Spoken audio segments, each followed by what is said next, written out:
Good morning, college football fans. Welcome into Group Chat Football Live. I'm Peter Ariz alongside D Money. Hope everyone had a great weekend.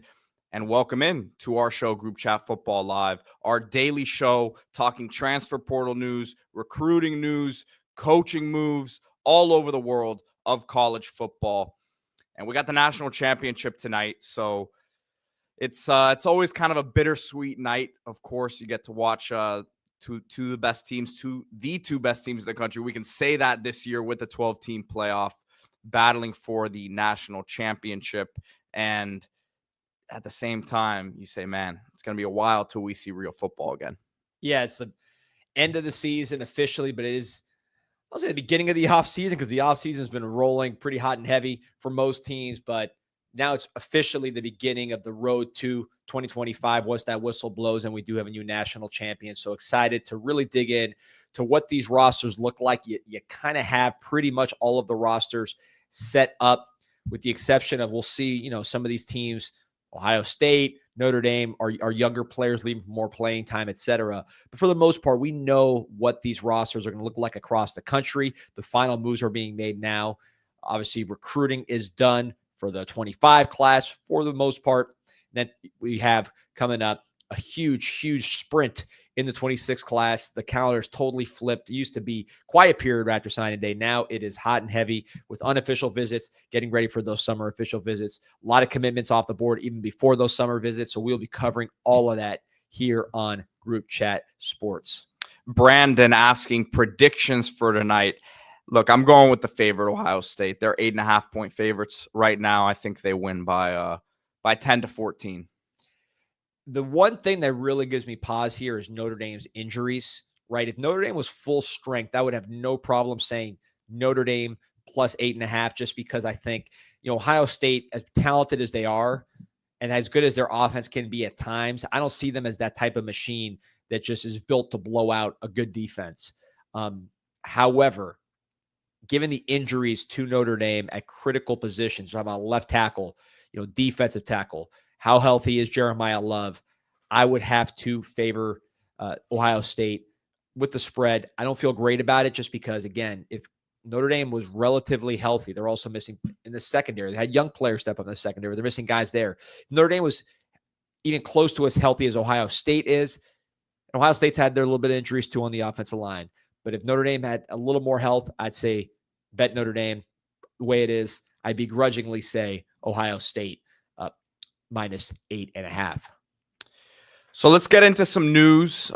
We had some portal news over the weekend, and we've said for a while the portal is coming to the end here because its enrollment period for most schools is going to end this week here. So if you're a guy transferring, you got to still enroll in the school by a certain date, and that's what we're seeing here as this weekend some of these top remaining targets made their decisions. And we'll start with Harrison Wallace, a player who was just playing in the playoffs a couple weeks ago here for Penn State as their top receiver, started all 15 games for them, and he lands at Ole Miss. Sergeant Morhew, good morning. Appreciate you joining us. But Harrison Wallace here, going to Ole Miss, it's not so much that it was a surprise that he landed at an Ole Miss. It's just like, man, they've added a lot now at that position. A lot of proven quality players at that spot at wide receiver. So loading up there, I just wonder, man, as you see their fifth receiver added by them via transfer portal and then three more in recruiting. So you're overhauling that position completely. Not to get too ahead of ourselves as we want to talk about this pickup in particular, but I wonder if there's going to be some post-spring movement there at Ole Miss. They actually added 4 in recruiting. Don't forget about Samari Reed, someone from down here in South Florida, a 3-star, but somebody with, to me, a lot of potential, someone I always liked, tough player, basketball player. But, diving into Harrison Wallace, big receiver, physically strong. That's what stands out about his game. 6'1", 198. He is from Pike Road, Alabama, so he's going back home somewhat to the Southeast, which a lot of people expected when he jumped into the portal. And it's interesting. You go from a team where the receivers did not catch the ball at all in that semifinal to a team like Ole Miss that fills the air with footballs. Now, there's two schools of thought. Some people might say, well, the reason the receivers didn't catch any passes because the receivers weren't that good, right? Someone like Wallace, I'm sure he's thinking that the fact that the ball didn't go to him was a problem by everybody else, and now he's going to a system that's going to showcase his talents. As with all these things, the truth is probably somewhere in the middle, but I do see some similarities to a Trey Harris. I'm not saying he's as good as Trey Harris with Wallace, but just the size and physicality and the ability to make big plays. I see that with them. You look at the stats, 46 catches for 720 yards, 15.7 yards per catch, which is a healthy number, 4 touchdowns in 15 games, 15 starts during this very long season for Penn State. In his career, 84 passes caught, 1,221 yards, 14.5 yards per catch. So again, definitely not a possession-only receiver. He makes some big plays, 6 touchdowns, 21 starts. You look at the teams in the mix, like I mentioned, most people thought he was going to go down south, visited Texas A&M, visited Ole Miss, visited Louisville, was going to go to South Carolina, canceled that visit when he committed to Ole Miss. So you're Ole Miss, you're losing Trey Harris to the draft, you're losing Jordan Watkins to the draft. You've added a ton. And Pete, just going through some of these names. You got Deuce Alexander from Wake Forest, younger player with a lot of promise, had 426 yards, over 400 yards as a freshman, now a rising sophomore. You look at Traylon Ray from West Virginia, someone from Tallahassee, Florida, familiar with from high school, 6'1", 195, 426 yards, 15 yards per catch, 4 touchdowns. He'll be a junior next year, so 2 young players. Caleb Odom, another guy who was a freshman at Alabama, more of your tight end wide receiver hybrid, super talented from Atlanta, Georgia, somebody that I think that will really grow and blossom here with Lane Kiffin at Ole Miss. You saw flashes of his talent as a freshman at Alabama. I think there's a lot more there. Really, the only question with him is how do you utilize him? He wants to play receiver. His body might tell you tight end. They got to figure that one out. And, of course, DeJon Stribling from Hawaii, was at Oklahoma State most recently. Another big physical receiver, not unlike Wallace, 6'2", 200 pounds, 882 yards last year, 17 yards per catch, big play receiver, 6 touchdowns. So that's just on the transfer market, Pete. But then you look at the high schoolers that are added. You mentioned Winston Watkins, 4-star, Dylan Alford, 4-star, Samara Reed, who we talked about earlier from down here in Broward County. But the name that I have circled, just like everybody else has circled, Caleb Cunningham, the 5-star. Last year, you saw what many people consider the best wide receiver class in a generation, right? With guys like, Jeremiah Smith, Ryan Williams, Wingo, Wesco, Moore at Clemson. There's just a lot of very, very talented players. Coleman from Auburn, a lot of talented receivers, a depth of 5-star caliber receivers. This past class, I don't think has that kind of depth. But if you take the top 2, right, DeCorian Moore, who's going to Oregon, and Caleb Cunningham, I think you have 2 guys that are on par with those guys at the top and can have a huge, huge freshman year for their teams. Of course, Cunningham will have help from all those transfers we mentioned, and now Harrison Wallace coming from Penn State. We saw Winston Watkins at a camp last year in South Florida, and I was a big fan of his game when we saw him as well. Yeah, no, these guys are talented dudes, man. And again, Stripling and Wallace, I think those are your big physical receivers. But I like how the receiver class is layered. You have sort of your one and dones, which is going to be Wallace and Stripling. You have Ray, who's got a couple years left. Alexander, who's got 3 years left. And Odom also has 3 years left. And then, of course, the freshmen. So some of these guys are not going to last. We know how this goes. But you have layered talent in this wide receiver room. It's a system that is very friendly to wide receivers. Austin Simmons from down here in South Florida, lefty, somebody that we both love, his upside and potential. He's going to have weapons and have every chance to succeed in this offense. Staying in the SEC, and we'll go to Tennessee here, as Star Thomas, former Duke running back, committed to the Volunteers over the weekend.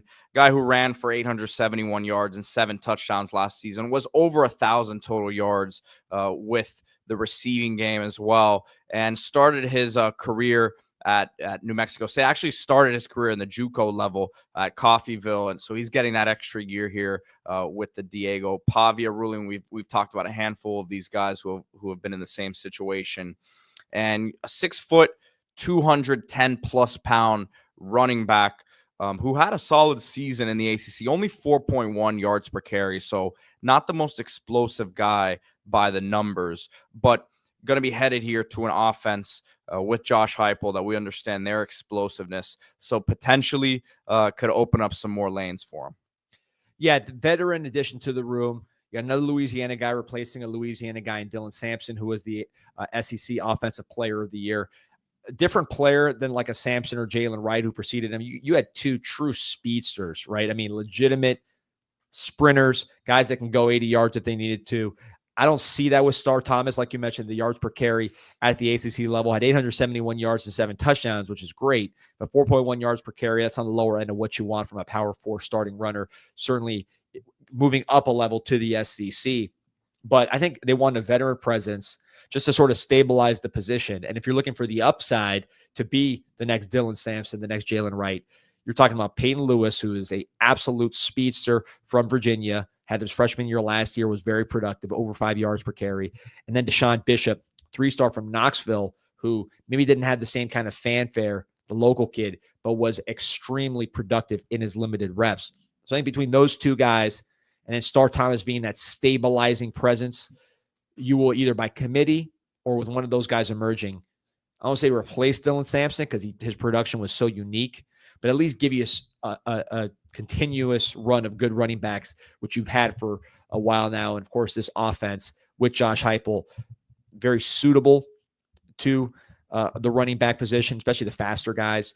You look at the UCF, Josh Heupel's old school was involved here, but ultimately he chooses the Tennessee. He says, SEC, that's something I dreamed about. Again, he's from Homer, Louisiana, up there in northern Louisiana. He said, me being here is going to get me to the NFL. He said, being around Coach Heupel, Coach Sims, running back coach, they were honest from the first day. Let me know exactly what the situation was. Ultimately, that's why he chose to go to Tennessee. You are losing a couple transfers. You got Cameron Seldon going to the ACC. So it's kind of different directions, right? Cameron Seldon moves over to the ACC. Khalifa Keith goes to Appalachian State. But I think ultimately you're looking at 3 running backs who are going to be able to get the job done with Peyton Lewis, Deshaun Bishop, and now Star Thomas. If I had to pick someone to sort of emerge from this group, Peyton Lewis. This is Peyton Lewis here, by the way, is Huddle Highlights. Yeah, I mean, he seems to me to fit the mold more so of what you're looking for in terms of what Tennessee's used to having. But again, Deshaun Bishop had a really big year, and we're here talking about Star Thomas, and Star Thomas will just put a bow on this and put some insurance on it. But if you ask me, I don't see him being the leading rusher for Tennessee next year. I think it'll be Lewis or Bishop. Yeah, here's Lewis. I mean, you see the big runs, see him breaking tackles and then just running away from the defense with ease. Yeah. So and again, both those guys were productive in limited snaps. When you talk about their opportunities last year, Dylan Sampson took up a lot of oxygen when you're winning SEC Offensive Player of the Year. But both of these guys showed flashes, and I really think this offense flourishes when you do have that home run speed. I'm not sure Star Thomas gives you that, but you do not want to go into this rigorous SEC schedule, without having some depth and some experience. And I think they were just, hey, we got 2 young players we feel good about. Let's bring in someone who's played lots of college football, been in different spots, good in the red zone, scores multiple touchdowns, and can just raise the floor a little bit, where hopefully these young guys can knock through that ceiling. So we will keep it moving here with a battle that was a hot battle here for this prospect, someone that you and I were very impressed with in watching his clips. Looks like a future NFL player, I think, to both of us. And that's tackle Shiaj Pete from New Mexico State, is on his way to Kentucky. And this was a guy who was first team all conference. And it's one thing to say you have accolades at that level, but you pair that with the physical tools that this guy's bringing. And like I said, there was big boys involved here. Kentucky wins the battle, who, by the way, Kentucky quietly having a very, very strong portal period on the defensive line as well. They've added some pieces to the receiver room because they had some pieces moving out there as well. But Shiaj Pete here is someone 6'8", really athletic, and a year in the SEC could go a really long way for his development. But this has to be one of the bigger pickups of the cycle here for Kentucky. Nebraska was big on him. Michigan wanted him. And there was a point last week where those two schools were the favorite. Kentucky came out of nowhere here, seemingly. Yeah, this is one, Pete. So we'll talk about Pete first, and then we'll talk Shy about as Pete. That's your cousin. So we'll talk about him first before we get into Kentucky, big picture. But man, we do this every day, right? We look at all the portal comings and goings. This is one. There's not always one that you say, "Wow, this guy's not higher rated." This is one of them. 6'8", 320. Yeah, he's been productive at a lower level of competition from Missoula, Montana. Pretty cool background. He's a member of the Navajo and Salish Nation. Native American player, speaks the language as well. I saw that in one of the video clips, 1 year of eligibility. But the size is incredible. He wears it very well. He does not look fat or sloppy or top heavy or anything bad. I mean, he looks the part. And then the twitch and athleticism. We saw him against Texas A&M. Saw some Middle Tennessee State. Man, he is very, very athletic. A smooth mover. He just looks like an NFL player. And he's highly rated. He's a 4-star portal transfer. I believe he's the number 13 offensive tackle in the portal, according to 247. But man, to me, this guy's a top 5 kind of guy, right? Or maybe even higher. I was very, very impressed. When you look at Michigan in the mix, we know they know about offensive line, Nebraska, Vanderbilt, but Eric Walford, offensive line coach, gets his man. And the experience is there. He was injured this year. Only had 6 starts, but has started 15 games as a junior, started 9 games the year before. So he has experience on top of the body type and the athleticism. But here's the big picture to me. You look at Kentucky and their identity on offense, as long as Stoops has been there. Physical offensive line, great running game. That's what you're kind of expecting when you turn on Kentucky film. They're not always going to fill the air with footballs, but they're going to be physical and pound you. But you look at this year, 87th in rushing yards when you look at FBS versus FBS. 87th nationally in rushing yards. 97th nationally in yards per carry. Sack percentage, which is the percentage of dropbacks that result in sacks. 123rd, which is awful from a pass protection standpoint. So they needed to totally overhaul this offensive line, and they did just that. You lose Marquez Cox. You bring in Pete. That's your left tackle. Josh Braun from Arkansas is your new left guard. Evan Wibberly from Western Kentucky. He's your new center. At right guard, you have Jalen Farmer, who was there last year, but is a Florida transfer. Right tackle from Bowling Green, Alex Wolschlager. You have a New Mexico transfer on the bench with Wallace Unamba, and then Jager Burton. So this line's been completely remade, and the size. Pete, pull up these tweets here because, first of all, we're watching some of Pete's work against the SEC. You just see the size, man, and the movement. But if you pull up those tweets, because there were some really, really great tweets kind of breaking down the overhaul in experience and size of this Kentucky offensive line. Again, you look at those numbers I just posted. You cannot have a repeat of that when you're also having changes at the quarterback position. So look at the total snaps here, Pete. You got a better view of it. Why don't you read out the total snaps? Shayash Pete, 1,839. Josh Braun, 2,435. Evan Wibberly, 1,080. Jalen Farmer, 821. And Alex Wolschlager, 2,458. Yeah, shout out to Adam Luckett with that tweet. He had another tweet as well, Pete. That's the other one. Pull it up, which talks about the size, right? So when you're looking at this offensive line and the overhaul, on one hand is the experience, right? The snaps that Pete just went over.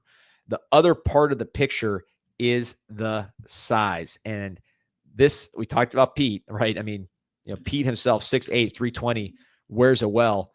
That's a pretty good start. But all of these guys are huge. It seems like Kentucky had a plan to target guys in the portal that they may have been from a smaller level of competition, but their size was SEC size, and they had experience. Even if it's experience at a lower level, they played. They're not plucking backups, off of Alabama or Georgia, which you see some other teams do, or some other teams will say, I want the backup left tackle for Alabama that's mad that he's not playing behind Caden Proctor. I want, the backup guard at Georgia, who was a 5-star recruit, hasn't gone on the field. Kentucky went a complete different direction and got guys from all over the country who had size and experience. Pete, just go through the size from left to right of this new offensive line. 6'8", 320, 6'6", 338, 6'5", 296, 6'5", 314, and 6'7", 305. So, I mean, that looks like an NFL line right there. And then me JR or me juniors asked, how does he move? And you just saw in those clips, man, he was moving really, really well. Yeah, this to me, Pete, and look, you're not just talking, you represented Titus Howard, first round pick, who Alabama State, right? Yeah, Alabama State. I worry more about, and look, he was holding up well against the A&M guys there, as we saw, but I worry more about the sheer power and strength that he's going to be dealing with. And we talk about it a lot with offensive linemen. It's not just you can go in there and lift a certain amount, but that doesn't amount to power on the field, right? Can he play with that leverage? He's a taller guy, right? So how's his bend? And facing these guys week in, week out in the SEC is a different animal than playing them 1 week. So I worry more about, not saying with him in particular, but guys who step up in level of competition. You get the power that you're dealing with. It really accentuates that your technique has to be on point, because you can get away with a lot of stuff at the level that he was playing at before just because he's bigger and more athletic than everyone out there. But now that you're going to the SEC, where the playing field's level in terms of that size and athleticism, your technique is really put under the microscope, because if it's not where it needs to be each snap, you'll get exposed. Yeah, and look, we'll see how this goes. If he ends up being a flop, maybe we won't revisit this video.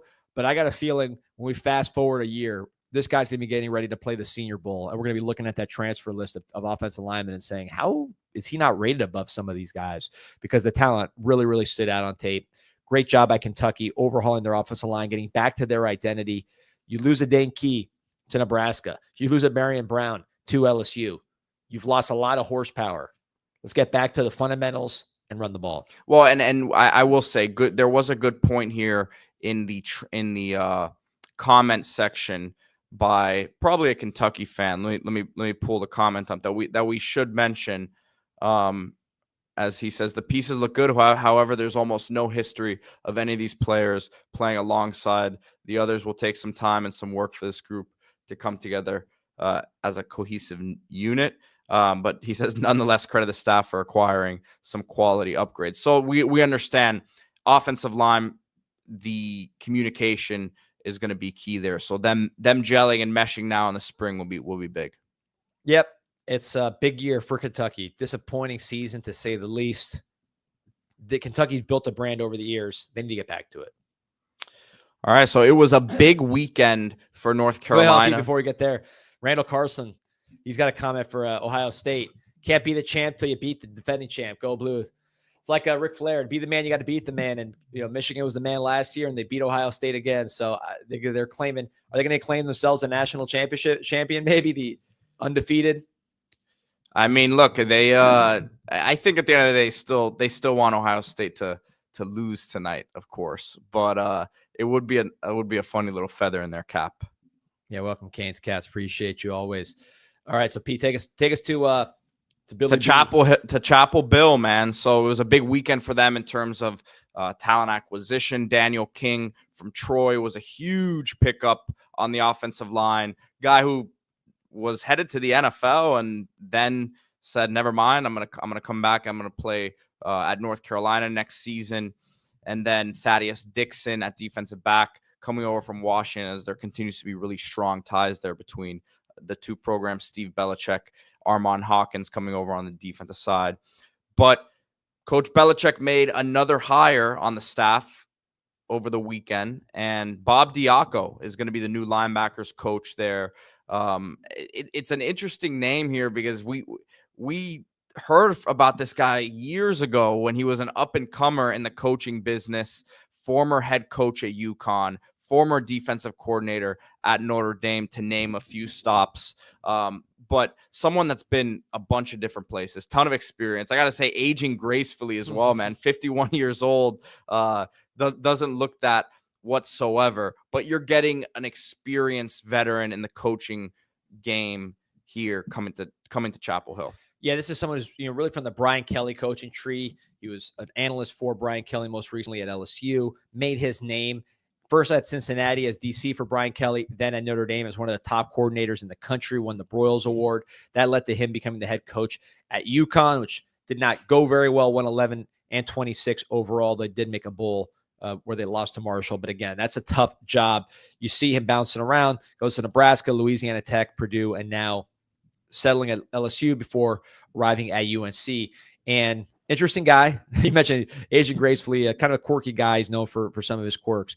But the big thing that jumps out to me is we heard so much talk about NFL when Belichick took the job. There's going to be an NFL pipeline. We're going to train people like the NFL. It's going to be an NFL factory. And then you look at the staff, and it really is very much a mix. Now, you have Steve Belichick, of course, the son of Bill Belichick. He was defensive coordinator at Washington last year, the Huskies. So he had experience in the college game without Bill, but was really trained in the NFL game under Coach Belichick. So he could kind of be a translator. Freddie Kitchens, the offensive coordinator, somebody who, again, he was at UNC. He knows that program, but he's been in the pros for most of his career. So he's a translator, so to speak, of pro to college or college to pro. Matt Lombardi, son of Mike Lombardi, both of those guys involved with the program, NFL guys.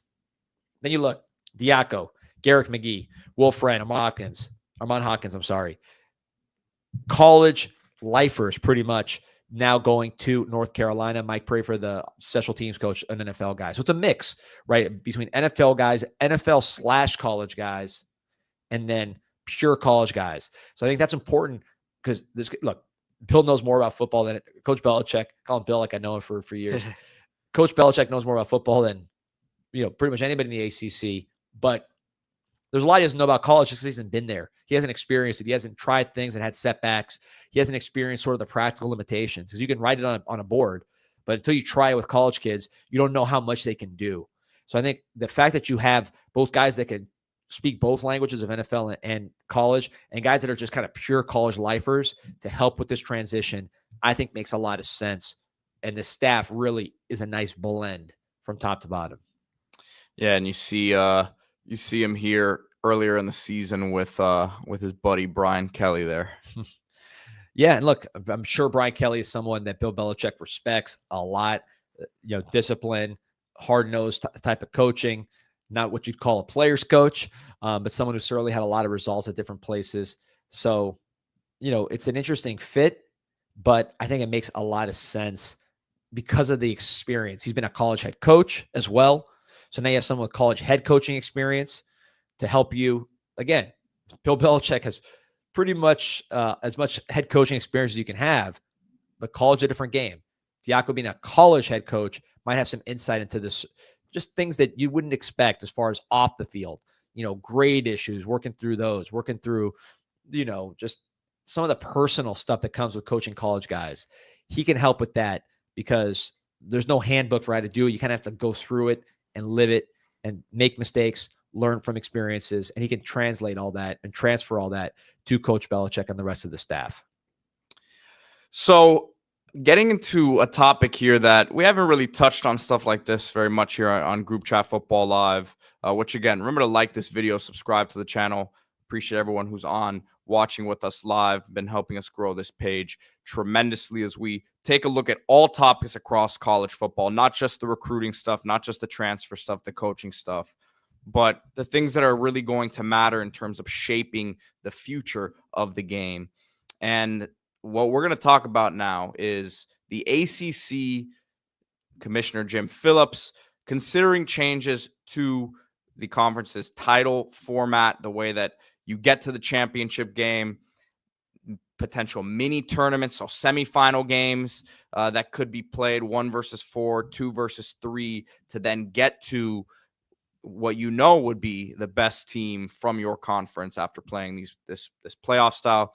He also threw out another potential format where the number 1 regular season champion would get a bye, and then the 2 and 3 teams would play it out to then get the right to play in the championship game. So they're throwing different sort of things out there, but this would be a whole different wrench in this ever-changing system to get you to those 12 teams at the end of the playoff there. Yeah, I think this is sort of a proactive move.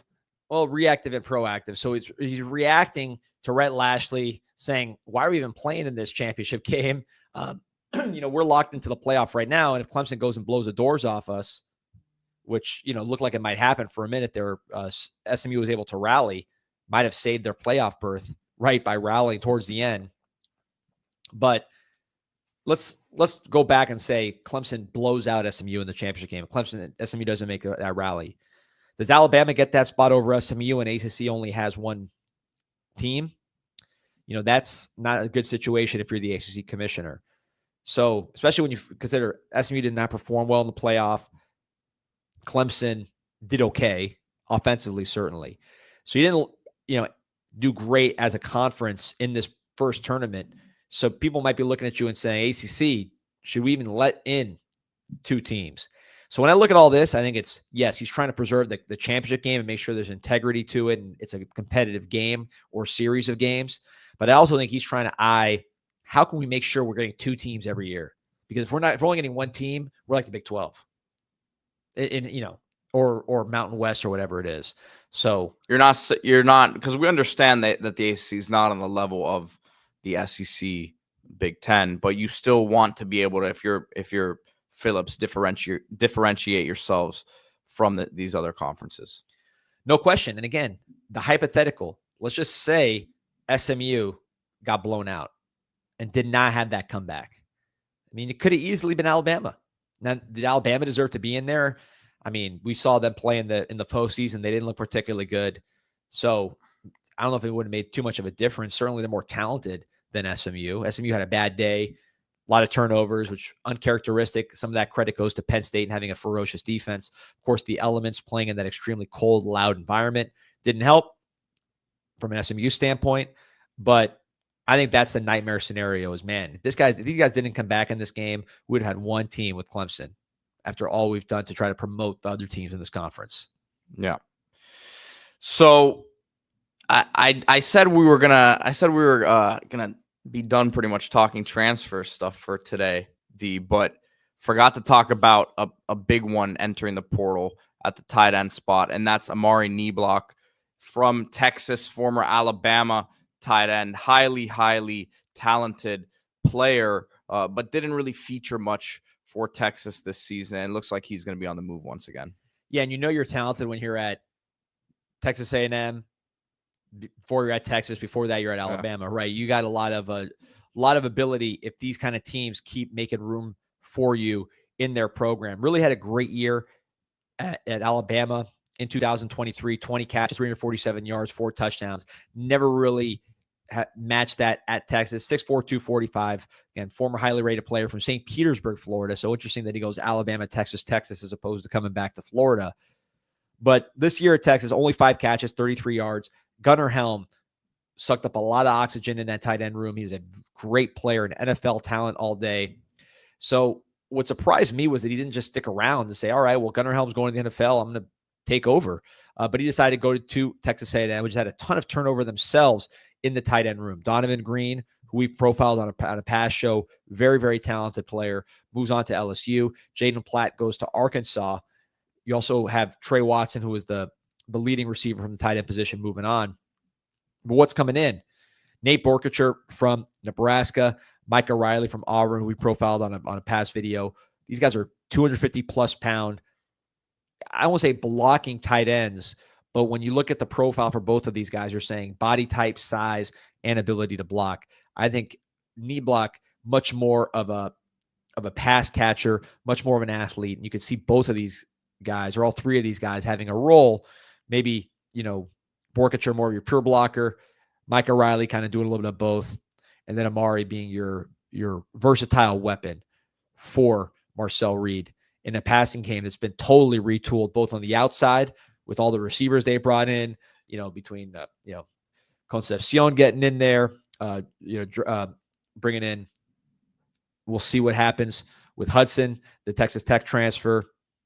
Obviously, they brought in tremendous talent from Mississippi State as well. So there's a room that's been Mario Craver, young player, really talented guy. So they have brought in a lot of youth and athleticism at this position of wide receiver. Now the tight end room gets a little bit of a makeover, and I think this is about bringing more of a receiving counterpoint to the more physical guys that you've brought in earlier in the portal cycle. Well, and remember, you're losing a Noah Thomas, right? So obviously he was a receiver, but he was a big downfield receiving threat for you. Canes Cat C305 asking, has he done anything in college? And you mentioned he had that big year with Bama, we've mentioned it recently. The tight end position's a weird one, man, where production, a lot of times these really talented guys are hiding in the depth chart, not playing a role where they're featured.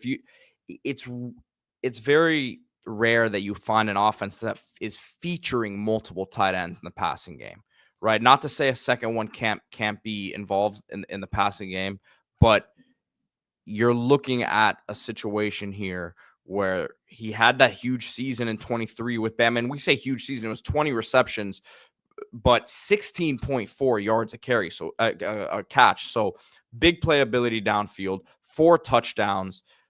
Was, for whatever reason, didn't work out here at Texas.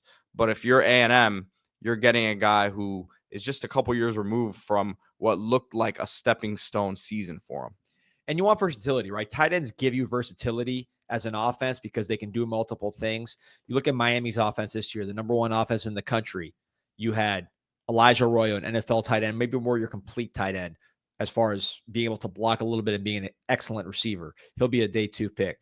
Then you have they had Cam McCormick, more of your big 250-plus blocking tight end. Riley Williams, another guy who was used more as a 250-plus blocking tight end. And Elijah Lofton sort of as your nickel back, not that much different than what we're talking about here with Amari. So that offense, which put up more points than anybody in the country, used different types of tight ends for different situations. And I think you'll see something similar with Texas A&M with the revamped receiving room, where they bring back at the running back position, get Reuben Owens healthy, and then of course the quarterback. Very interesting room. See how it unfolds, because Texas A&M has not been passive in the transfer portal. They've gone hard at multiple spots.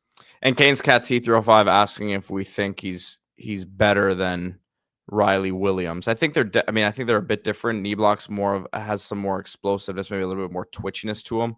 Riley Williams is a big tight end, man, and he's shown he can block. I think he has a lot more he can show as a receiver that he'll be able to show at Oregon State.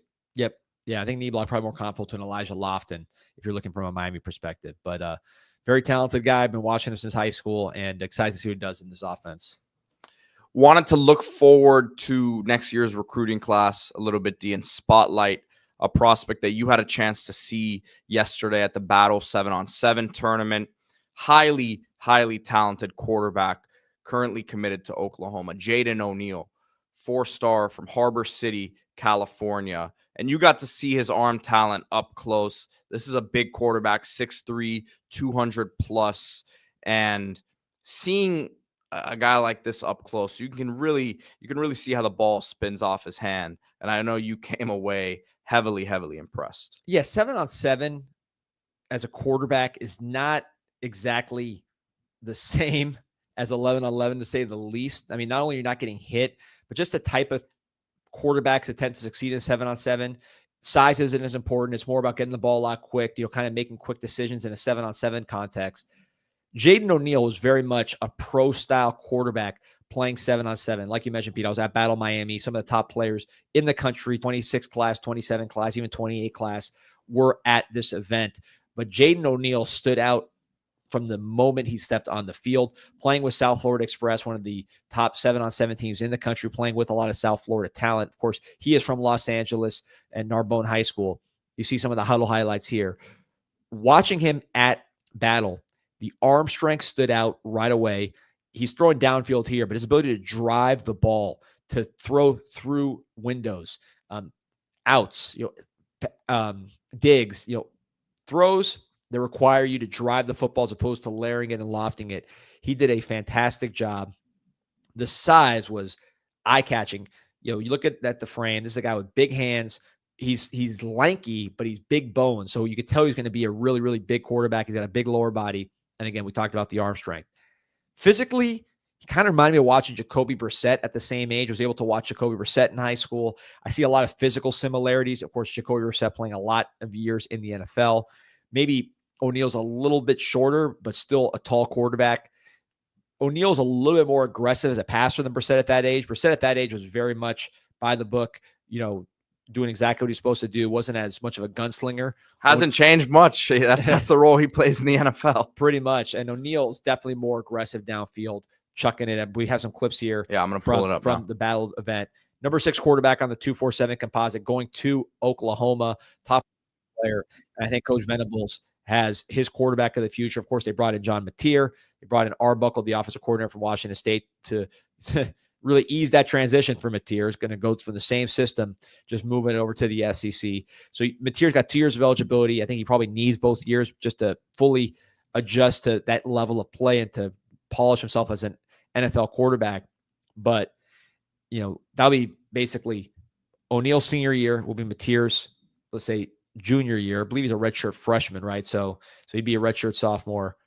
Or was he a check on Mateer's eligibility if you don't mind. But Mateer, pretty sure he has 2 more years. Yeah, I think Mateer's got 2 years of eligibility. Like, he's probably not going to take 2 more years if he's any good. So you're looking at O'Neill playing high school here in Narbonne as a senior, and then going to Oklahoma, sitting behind Mateer for a year. And he was a true sophomore this year, so he's okay. So he's got 2 more years. Technically, if he could redshirt and take another year if he wanted, but yeah. So again, O'Neill, the arm strength, you just see it. This is not normal for 7-on-7 that just to drive the ball like he was. He did it consistently. I think if you're looking at a negative of his game, and again, this is 7-on-7, so you're not breaking down in total detail. You're just kind of looking at big picture observations. He does tend to miss high, which is not unusual for these quarterbacks with huge arms, where they will miss high sometimes. Of course, do that in the games, that can lead to interceptions, particularly when you're throwing over the middle of the field. But I think the raw arm talent's there. I didn't think it was an uncontrolled arm. He does have touch. He does have ability to layer the football. I was very, very impressed. He looked like, if you're talking about a top 10 quarterback in the country competing at a 7-on-7 event with a lot of great players, he looked how you wanted to look. So if you're an Oklahoma fan saying, how did he look in battle? He looked exactly how he should have looked, given his ranking, given his physical talent.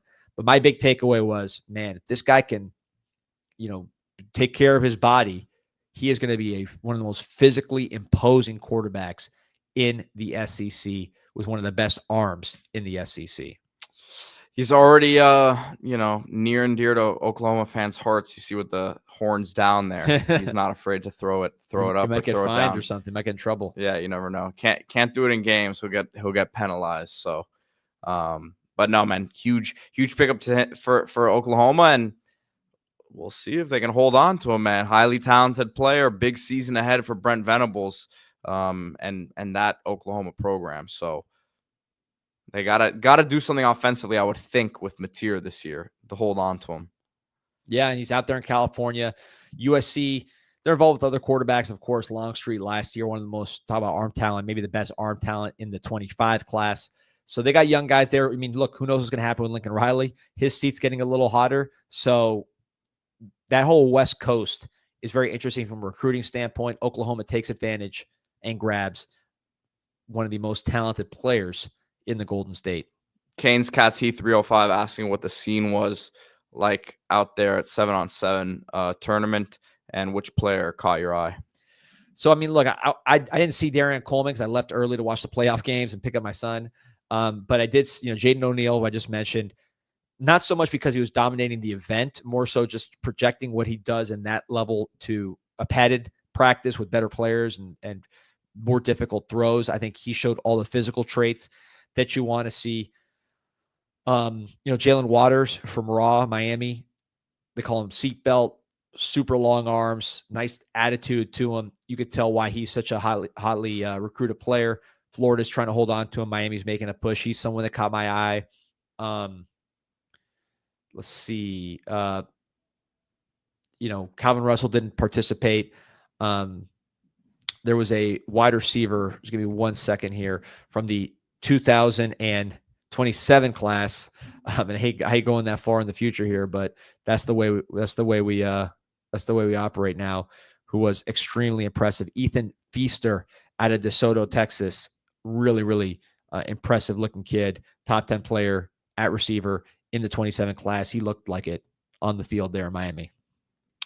Without a doubt, man. And we'll be going around this camp circuit. There's a lot of stuff that happens here in South Florida. So we'll keep our eyes peeled on all the talent that comes through here and, ends up going all across the country. So appreciate everyone who was on with us live today. Group Chat Football Live. Remember to like this video, subscribe to the channel as we go live every single day, Monday through Friday.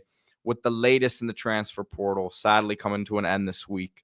And then we got spring practice coming up, so workouts starting for teams all across the country. A lot of these early enrollees getting in there. We'll start to hear some reports on who's been impressive in the workouts and stuff like that here in the next few weeks. So keep it locked here on Group Chat Football Live. Thank you once again to everyone who was on with us live. See you tomorrow.